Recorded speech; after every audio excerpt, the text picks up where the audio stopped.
નમસ્કાર મિત્રો, કેમ છો? હું છું આપનો મનુ મહારાજ, જય માનવ સેવા પરિવાર ટ્રસ્ટ નડિયાદ।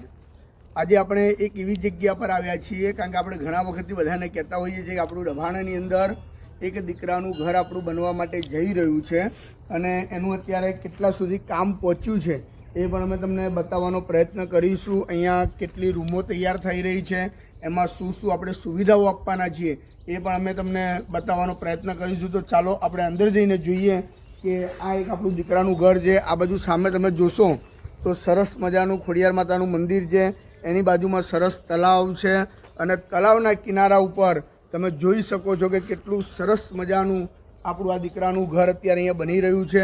તો ચાલો આપણે અંદર જઈને જોઈએ। આ છે આપણું દીકરાનું ઘર, જ્યાં અત્યારે આપણે અહીંયા આવ્યા છીએ।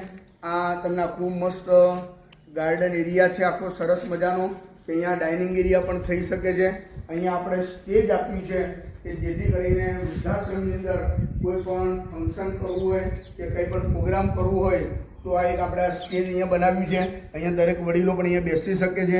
એ પણ જોઈ શકો છો કે આ કેટલી સરસ મજાની આ નીચે ફ્લોરિંગની ટાઇલ્સ છે અને જે ખાસ ગ્રોસરી છે કે જેથી કરીને વડીલો કદાચ ભીનું પણ થયું હોય તો એમનો પગ પણ ના લહરે એ પ્રકારની આ ટાઇલ્સો છે। ત્યાં એક રૂમ છે, આ રૂમની અંદર સંપૂર્ણ એસી વાળી રૂમ બની રહી છે। આ જેટલી પણ રૂમો તમે જોઈ રહ્યા છો દરેક રૂમોની અંદર આપણે એસી તો ફરજિયાત મૂકવાનું જ છે।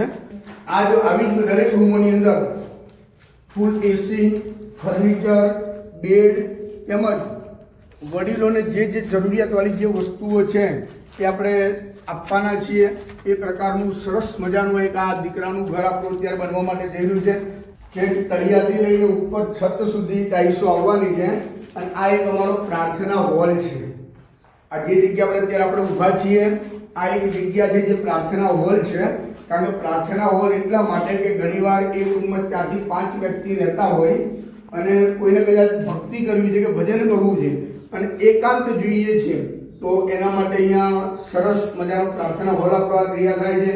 અને બીજા માળનો પણ સ્લેબ ટૂંક સમયમાં ભરાઈ જશે, કારણ કે અત્યારે રેતી અને કપચીની ઘણી બધી તકલીફ છે, કારણ કે વરસાદના લીધે વસ્તુઓ અત્યારે આપણને બહુ ઓછી મળે છે, એટલે એ પણ હવે ટૂંક સમયમાં ઉપરનું પણ કામ આપણે ચાલુ થઈ જશે। તો જો તમે દીકરાના ઘરની મુલાકાત જો ડભાણમાં ના લીધી હોય તો હું તમને એડ્રેસ આપું છું, ત્યાં એકવાર ચોક્કસ આ જગ્યા સુધી તમે આવજો। કારણ કે આ જગ્યા છે ડભાણાની અંદર આથનોલીવાળા રોડ ઉપર ખોડિયાર માતાના મંદિરની એક્ઝેક્ટ બાજુમાં જે આપણું દીકરાનું ઘર અત્યારે અહીંયા બની રહ્યું છે। અને તમારે આની અંદર પણ જો કોઈ સહયોગ આપવો હોય, તમારે એવું નથી કે પૈસા જ આપવા, તમે ખાલી રેતી, કપચી, સિમેન્ટ કે અન્ય કોઈ પણ વસ્તુઓ તમારે જો આપવી હોય તો પણ તમે આપી શકો છો। અહીંયા નીચેની જેટલી પણ રૂમો છે એના તો બધા દાતાઓ આપણી જોડે એગ્રી તૈયાર થઈ ગયેલા છે, પણ જો તમારે કદાચ કોઈ રૂમ પણ આપવી હોય, તમારા કોઈ સ્વજનનું કોઈ જો નામ કે તકતી મારવી હોય તો પણ તમે મારી શકો છો। એમાં યથાશક્તિ સહયોગ પણ તમે આપી શકો છો અને દીકરાના ઘરની એકવાર ચોક્કસ આપ મુલાકાત લેશો એવી હું આશા રાખું છું। આભાર।